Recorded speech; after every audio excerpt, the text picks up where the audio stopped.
എന്താ ഒന്നും പറയണ്ട, സുനിലിന്റെ പ്രോഗ്രസ് കാർഡാ. മാത്സിന് പൊട്ടി, ബാക്കിയുള്ള ജസ്റ്റ് പാസ്. പൊട്ടിയല്ല പൊട്ടിച്ചാ. അതേടാ, ആ ടീച്ചേഴ്സൊക്കെ ഇപ്പൊ മൊത്തം പ്രശ്നമാന്നേ. അതെങ്ങനെ ശരിയോ? ഞാനും അവിടെയല്ലേ പഠിച്ചു. എന്നിട്ട് എനിക്ക് 10 പാസ്സായല്ലോ. അത് ശരിയാണല്ലോ. നിന്നെ പാരാടാ മാത്സ് പഠിപ്പിക്കുന്നു? ലേഖ ടീച്ചറല്ലേ? അതെ.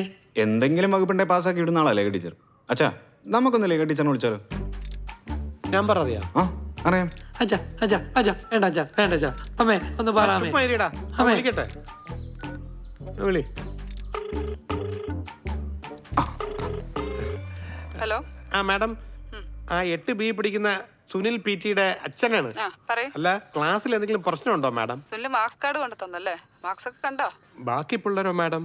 ബാക്കി പിള്ളേരെല്ലാരും പാസ്സായിട്ടുണ്ട്. ഓ, പാസ്സായി അല്ലേ? അപ്പം സുനിൽ മാത്രം. ഒന്നുമില്ല മാഡം, ജസ്റ്റ് ഒന്ന് അറിയാൻ വേണ്ടി വിളിച്ചതാ. ശരി ശരി. ഓക്കെ. ഇപ്പൊ എങ്ങനെ ഇരിക്കണം അച്ഛാ? വിളിക്കാൻ പറഞ്ഞ നന്നായില്ലേ? എടാ, ഞങ്ങളൊക്കെ അവിടെ പഠിച്ചിട്ടൊരു മിനിമം സ്റ്റാൻഡേർഡ് കീപ്പ് ചെയ്തിട്ടുണ്ട്. അതിനോളം വരണ്ട. എന്നാലും ഒന്ന് പാസ്സായിക്കോട്ടെ നിനക്ക്. കഷ്ടം.